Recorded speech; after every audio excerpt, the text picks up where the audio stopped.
সবাই মিলে একটু দূরে বাহু তুলুন। সবাই মিলে আমি যা বলবো পরে আমার সঙ্গে বলবেন, কেমন? বলো রাধে রাধে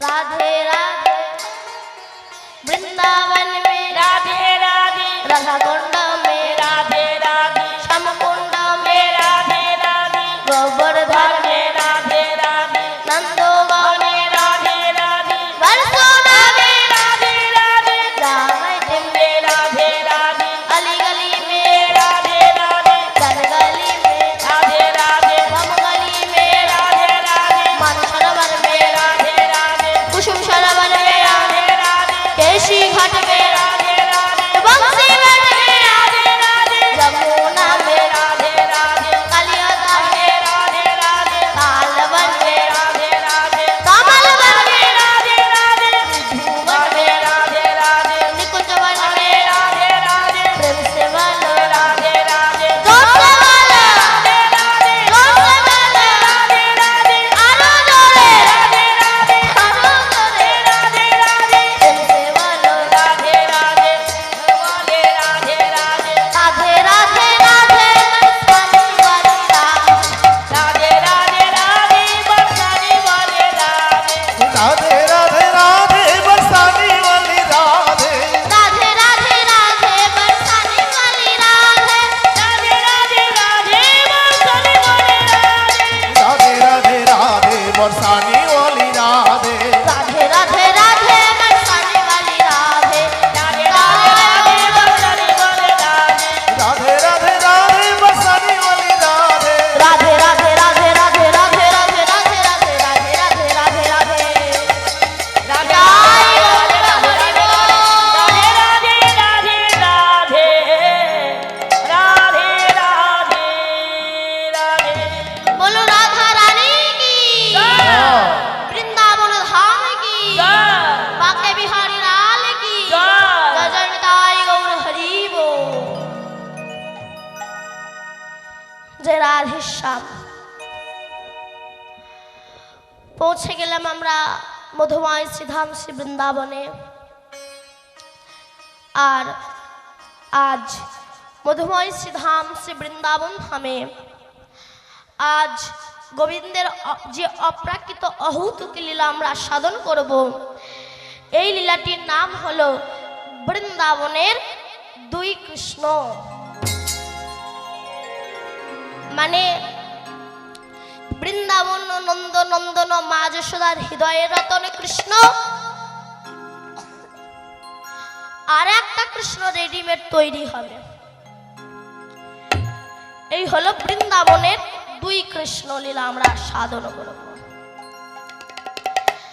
আজ গোবিন্দ আমার শ্রীদাম সুদাম দাম বসুদাম বটু মধুমঙ্গল প্রমুখ শাখা বেষ্টিত হয়ে আমার কৃষ্ণ গোষ্ঠী যাচ্ছে, আর রাধারানী আমার অট্টালিকার উপরে জটিলা কুটিলার ঘরে। আচ্ছা আপনাদের বলি মা, এই নামগুলো শুনলে কি আপনারা বুঝতে পারেন না? আমরা বলি রাধা শাশুড়ির নাম জটিলা, ননদের নাম কুটিলা, স্বামীর নাম আয়ান। এগুলো কি আপনারা বোঝেন না? এগুলো লীলা করার জন্য গোবিন্দ তৈরি করেছে। নাম শুনলেই তো বোঝা যায় জটিলা। জটিলা মানে কি? যার কথায় জটিলতা সৃষ্টি হয় তাকে জটিলা বলা হয়। কুটিলা কাকে বলে? যাদের কাছ থেকে শুধু কূটনৈতিক বুদ্ধি পাওয়া যায়, এদেরকে কুটিলা বলা হয়। এই জটিলা কুটিলার ঘর কোনটা? এই দেহটা হচ্ছে জটিলা কুটিলার ঘর। এর মধ্যে জটিলা হচ্ছে কাম, কুটিলা হচ্ছে মায়া, অহংকার হচ্ছে আয়ার, আর দেহের মধ্যে বাস করে আমার ভক্তি রূপিণী শ্রীমতী রাধা ঠাকুরানী। রাধে রাধে যখন শ্রীদাম সুদাম দাম বসুদাম বটু মধুমঙ্গল সুবল সবাইকে সঙ্গে নিয়ে গোবিন্দ গোষ্ঠে যাচ্ছে, আর রাধারানী আমার অট্টালিকার উপরে বসে আছে। ওই মনে হয় আমার গোবিন্দ যায়, ওই মনে হয় আমার গোবিন্দ যায়। এই জন্য ভগবানকে পেতে গেলে অনেক কষ্ট দুঃখ আঘাত লাঞ্ছনা লাঞ্ছনা সহ্য করতে হবে, তবে গোবিন্দের চরণ পাবে। কেমন আসতে এই যে আমাদের এই কান, কান একদিনে ভগবানের কাছে দুঃখ করে বলছে, হে ভগবান, আমরা দুই কান, আমাদের নেই কোনো সম্মান। দুই ভাই পাশাপাশি থেকেও এক ভাই আর এক ভাইয়ের মুখ জীবনে দেখতে পেলাম না। কেন? এ যখন একে দেখতে আসে তো এ ঘুরে যায়, আর এ যখন একে দেখতে আসে তো এ ঘুরে যায়। দুই ভাই পাশাপাশি থেকেও এক ভাই আর এক ভাইয়ের মুখ জীবনে দেখতে পেলাম না। এরপরে স্কুলে গেলাম, মাস্টার মশাই পড়া জিজ্ঞাসা করলো, না বলতে পারলে কানটাকে ধরে আগে মুলে দেয়, লাল হয়ে যায়। বলুন তো প্রভু, দোষটা কি আমার? দোষটা তো মনের মন মনে রাখতে পারিনি, এই কানটাকে ধরেই মুলে দেয়। এরপর মাঠে ঘাটে আমার চাষি ভাইরা যখন বিড়ি ধরায়, ওই বিড়ির আগুন লিভে গেলে ওই গরম বিড়ি কানে গুজে রেখে দেয়। বলুন তো প্রভু, ওই গরম জিনিস আমার সহ্য করতে হয়। তারপর যারা কাঠের মিস্ত্রির কাজ করে, তারা পেন্সিল দিয়ে কাঠে দাগ দিয়ে ওই পেন্সিল কানে গুজে রেখে দেয়। ওই ভারী জিনিস আমার সহ্য করতে হয়, তাও কষ্ট করে আছি। দেখি পরিণতি কি হয়। কানের কি দুঃখ দেখো। আর মেয়েদের কান হলে তো কোনো কথাই নাই, একটা করে ফুটো করতে, আর এখন 3খানা করে ফুটো করে। আগেকার মায়েরা ছোট ছোট দুল পরত, আর এখন যা দুল পরে গাড়ি চাকা পর্যন্ত হার মানবে, ছিঁড়ে পড়ে যাচ্ছে, পাশে আর একটা ফুটো করছে। আমার ছিদ্র করে করে পুরো শেষ করে দিল, তাও কষ্ট করে আছি। দেখি পরিণতি কি হয়। কিছুদিন পরে কোথা থেকে সেই জন্মের করোনা এলো, মাখ জন্মের ঠেসা ঠেসা ধরলো, তাও কষ্ট করে আছে। দেখি পরিণতি কি হয়। কিছুদিন পরে দুটো খুঁটি ঢুকিয়ে দিল। খুঁটি বোঝেন? খুঁটি মানে কি? চশমা। চশমা নাকে পড়ে, নাক বলে তোর জন্য আমার এই হচ্ছে, তাও কষ্ট করে আছি। দেখি পরিণতি কি হয়। আমার এই কান যেন কোন দিন ধন্য হলো জানো? যার কান হয়ে আছি, তার যেদিন কৃষ্ণ ভক্তি জন্মালো, সে যখন গুরুর কাছে গেল, গুরুদেব যখন ওই কানটাকে ধরে ওই কানে হরে কৃষ্ণ কৃষ্ণ কৃষ্ণ হরে হরে, হরে রাম রাম রাম হরে হরে মন্ত্র দিল, সেদিন আমার এই কান জন্ম হওয়া ধন্য হয়ে গেল। অতএব ভগবানকে পেতে গেলে অনেক কষ্ট, দুঃখ, আঘাত, লাঞ্ছনা সহ্য করতে হবে মা। কেন না? সংসারে থেকেও গোবিন্দের ভজনা করা যায়। অনেকে বলে সংসারের চাপে হরি ভজন করতে পারি না, ভুল। সংসারের মধ্যেও হরি ভজন করা যায়।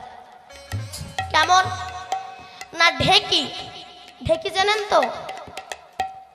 ঢেকি ঢেকি চেনেন তো? কি করে?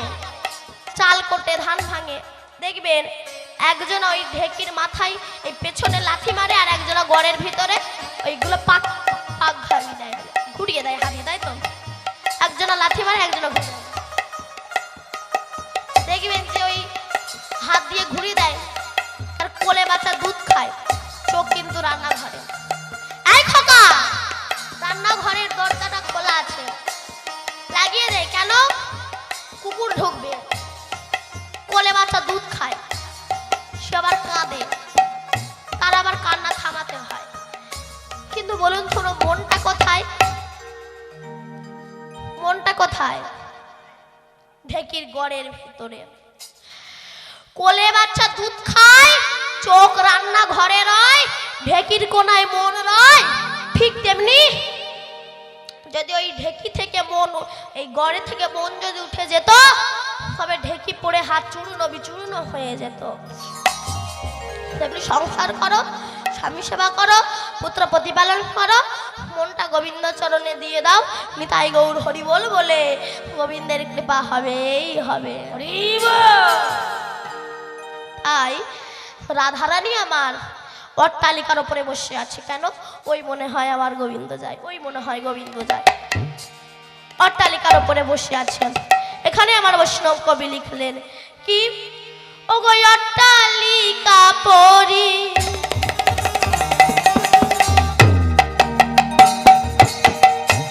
বসিয়া কিশোরী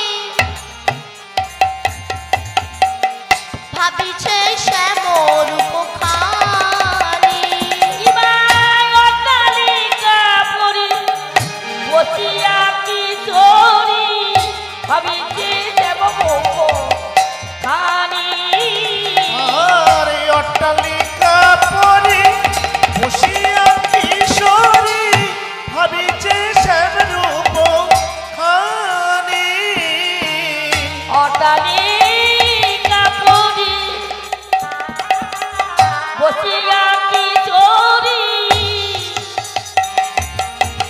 ভাবিছে শ্যামমুখখানি।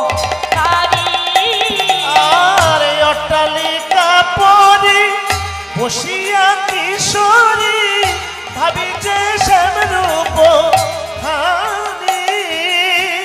আবার শ্রীদাম সুদাম ভাইয়া বলো রাম, শ্রীদাম সুদাম ভাইয়া বলো রাম। শ্রীদাম সুদাম ভাইয়া বলো রাম, শ্রীদাম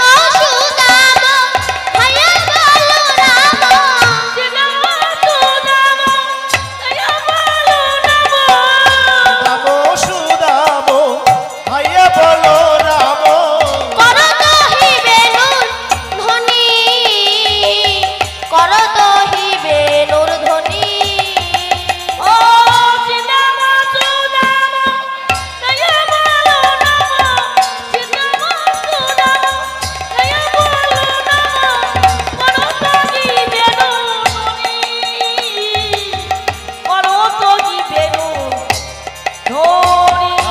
আর শ্রীদাম সুদাম ভাইয়া বলো রাম। শ্রীদাম সুদাম ভাইয়া বলো রাম। করত হিবেনু ধ্বনি, করত হিবেনু ধ্বনি। বলুন তো অট্টালিকা পরিমাণে কি? অট্টালিকা পরিমাণে পাকা বাড়ির ছাদের উপরে। কেউ যদি কারোর সঙ্গে ভালোবাসা করতে চায় তখন তার ওই মোবাইল ছিল না, হ্যালো সব গেল। তখন তো তার ছিল না, তখন সাটে সাটে প্রেম হতো, মানে চোখের ইশারায় প্রেম হতো। আর রাধারানী অট্টালিকার উপরে বসে আছে, বসে বসে মনে মনে ভাবছে, ওই মনে হয় আমার গোবিন্দ যায়, ওই মনে হয় আমার গোবিন্দ যায়। না যেই না ভাবছে অমনি শ্রীরাম কানাইকে বলল, কানাই মনে হয় তোর জন্য রাধারানী বসে আছে, তুই এক কাজ কর, তুই তোর বাঁশিটা বাজা। কেন? বাঁশি বাজালে রাধারানী সাবধান হয়ে যাবে যে তুই রাধাকে সংকেত দিচ্ছিস, তাহলে নয়নে নয়নে তোদের দেখা হয়ে যাবে, তাই বাঁশিটা বাজা। যেই না বলেছে অমনি গোবিন্দ আমার ত্রিভঙ্গ ঠামে দাঁড়িয়ে বাঁশিটা বাজিয়েছেন। আহা শ্রীদাম সুদাম ভাইয়া বলো রাম,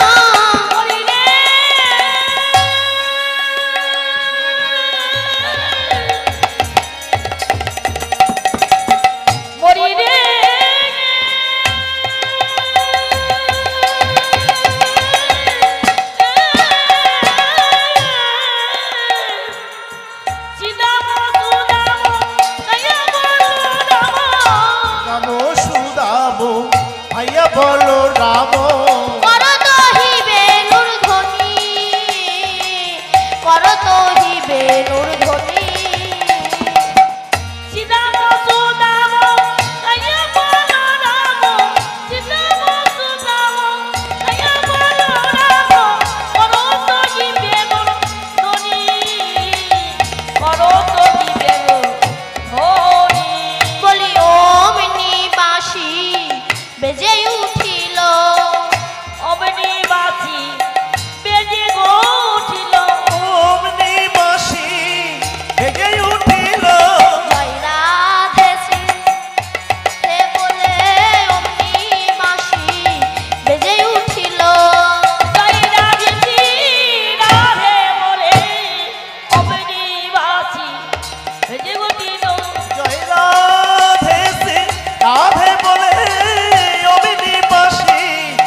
করো বলে অমনি মাসি বেজে উঠিল। আমার রাধে কৃপা করো বলে বললি জয় রাধে শ্রী রাধে বলে, রাধে কৃপা করো বলে জয় রাধে শ্রী রাধে বলে, রাধে কৃপা করো বলি ও রাধে রাধে রাধে বলে, রাধে কৃপা করো বলে জয় রাধে শ্রী রাধে বলে, রাধে কৃপা করো বলে অমনি বাঁশি বেজে গো উঠিল।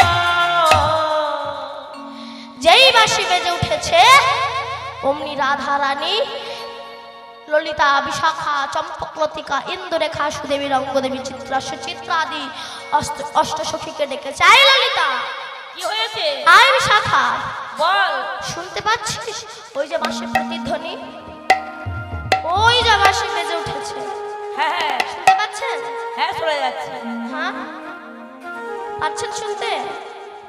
মায়েরা ঘুমোচ্ছে, মায়েরা ওই যে ঘুমোচ্ছে। বাঁশি বেজে উঠেছে।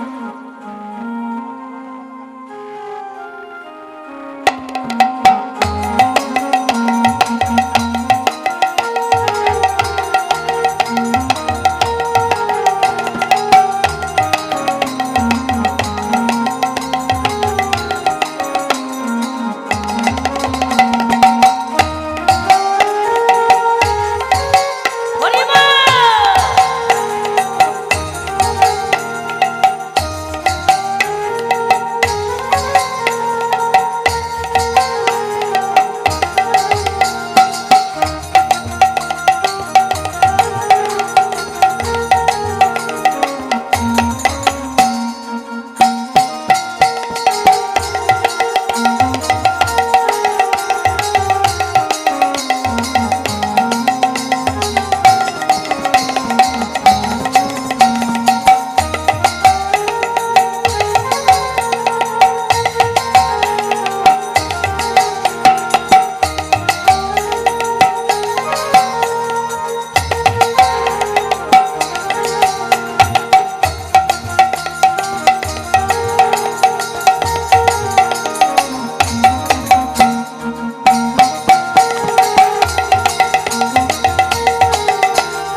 বলো রাধা রানী কি। জয় তাই যেই বাঁশি বেজে উঠেছে সেই বাঁশির প্রতিধ্বনি আমার শ্রীমতী রাধা রানী শুনতে পেয়েছে। সেই বাঁশির প্রতিধ্বনি রাধা রানী শুনে অচৈতন্য হয়ে গিয়েছে।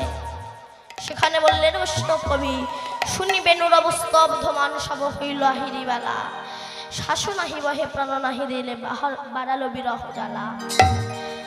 রাধা রানী বাঁশির প্রতিধ্বনি শুনে অজ্ঞান হয়ে গিয়েছে। কেন? কৃষ্ণ প্রেমে পাগল হয়ে গিয়েছে। আমি আরেকটু বলি শুনুন। এই যে কৃষ্ণ প্রেম, এটা জাগরিত করতে পারে কিন্তু একমাত্র মায়েরাই। একটা মাই কিন্তু পারে তার সন্তানকে কৃষ্ণ ভক্ত তৈরি করতে। কেমন? শুনুন। যখন কুরুক্ষেত্রের মাঠে 18 দিন যুদ্ধ হয়ে যাওয়ার পরে যখন শত্রু পক্ষ বিনাশ হলো, পাণ্ডব পক্ষ জয়ী হলো, সেই সময় দ্বিতীয় পাণ্ডব ভীম আর তৃতীয় পাণ্ডব অর্জুন এসে বলা বলি করছে। ভীম বলছে আমার জন্য জয়, আর অর্জুন বলছে আমার জন্য জয়। এ বলে আমার জন্য জয়, ও বলে আমার জন্য জয়, আমার জন্য জয়, আমার জন্য জয়। দুজনে এমন ঝগড়া করছে, তাদের মধ্যে একেবারে হাতাহাতি বেঁধে গিয়েছে। বাবা দাঁড়া, অমন করিস না।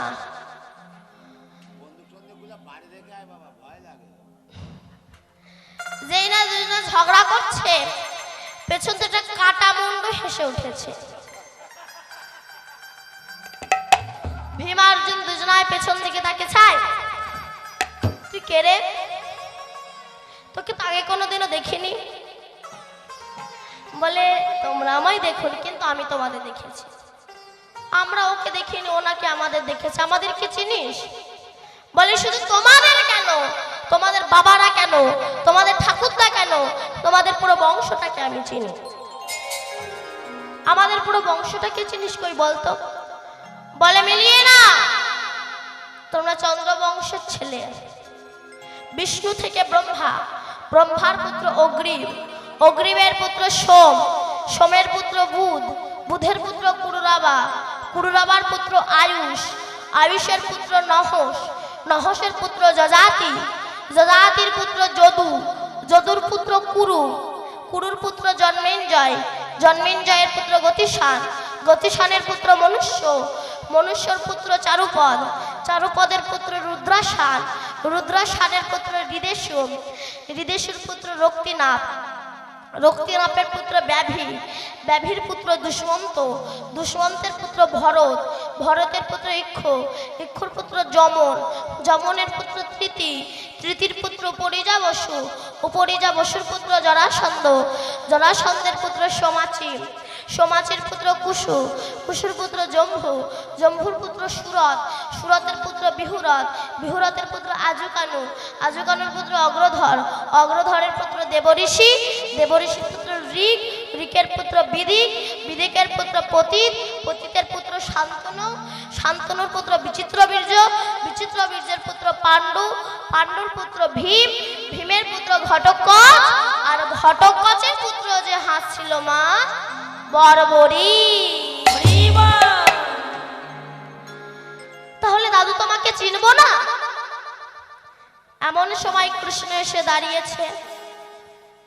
ভীম আর অর্জুন দুজনায় পেছন দিকে কৃষ্ণকে বলছে, আচ্ছা কৃষ্ণ বলো তো, ও যদি আমাদের নাতি হবে তবে ওর দেহ কই?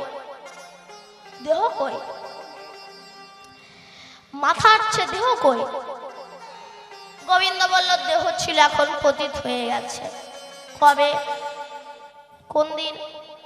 তখন গোবিন্দ সমস্ত কথা বলছে, শোনো, তোমরা যেদিন আনন্দ করতে করতে ওই কুরুক্ষেত্রের মাঠ দিয়ে আসছিলে না, সেদিন তোমারই নাতি আমার রাস্তার সামনে একেবারে পথ অবরোধ করে দাঁড়িয়েছিল। তোমারই নাতি আমাকে বলেছিল, কৃষ্ণ একবার যদি কুরুক্ষেত্রের মাঠে নামি, পারবে না, পারবে না তুমি পঞ্চ পাণ্ডবকে জয়ী করে হস্তিনাপুরে ফিরিয়ে নিয়ে যেতে। গোবিন্দ বলেছিল, তুই কত বড় বীর, প্রমাণ দে। বলে, কৃষ্ণ প্রমাণ চাও? বলো কি প্রমাণ দিতে হবে? বললো, পারবি বর্বরী একটা বান মেরে বট গাছের সমস্ত পাতা ছিদ্র করে দিতে? বর্বরী বলছি, আবার পারবো না। এই বলে কৃষ্ণ নাম স্মরণ করে যেই না বান মারবে, তার আগে আমার গোবিন্দ চারটে পাতা তুলে নিয়ে দুটো হাতের মুঠোয় দুটো পায়ের তলায় রেখে দিয়েছে। কৃষ্ণের তো সারা জীবন চুরি করা অভ্যাস ছিল। বলুন তো মা, কৃষ্ণ জীবনে সর্বপ্রথম কি চুরি করেছিল?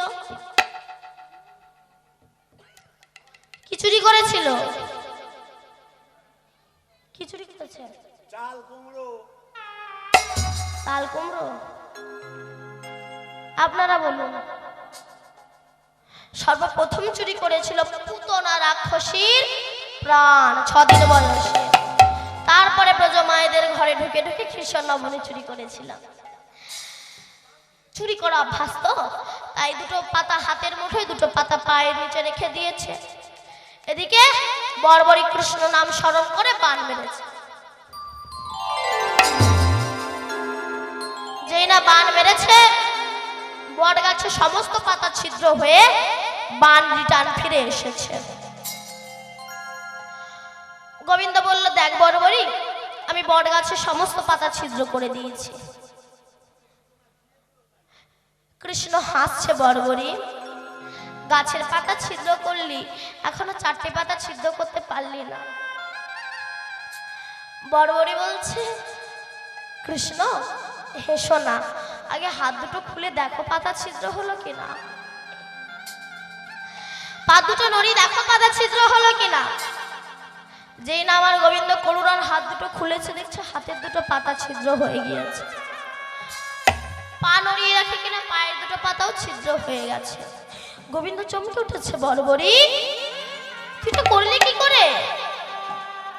বড়বড়ি বলে, কৃষ্ণ ওই গাছের পাতা ছিদ্র করে আমার বান যখন তোর কাছে গিয়েছিল না, সে সময় তুই ভয়তে হাত দুটো খুলে দিয়েছিলি।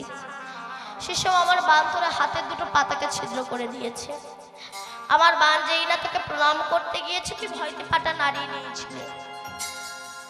আমার বান তোর পায়ের দুটো পাতাকে ছিদ্র করে দিয়েছে। গোবিন্দ ভাবলো, একে তো কুরুক্ষেত্রের মাঠে নামতে দিলে হবে না।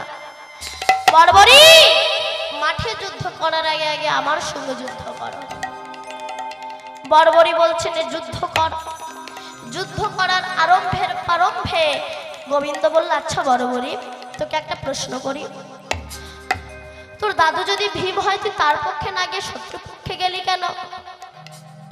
বড়বড়ি বলছে, কৃষ্ণ সুত থেকে পরে বলবা, আগে যুদ্ধ কর। যুদ্ধ শুরু হলো। এমন সময় আমার গোবিন্দ সুদর্শন চক্রকে আহ্বান করে বড়বড়ির গলা থেকে দ্বিখণ্ডিত করে দিল। ওই বড়বড়ির কাটা মুন্ডুটা কুরুক্ষেত্রের ধুলাই গড়াগড়ি যায় আর নাকে, কৃষ্ণ কৃষ্ণ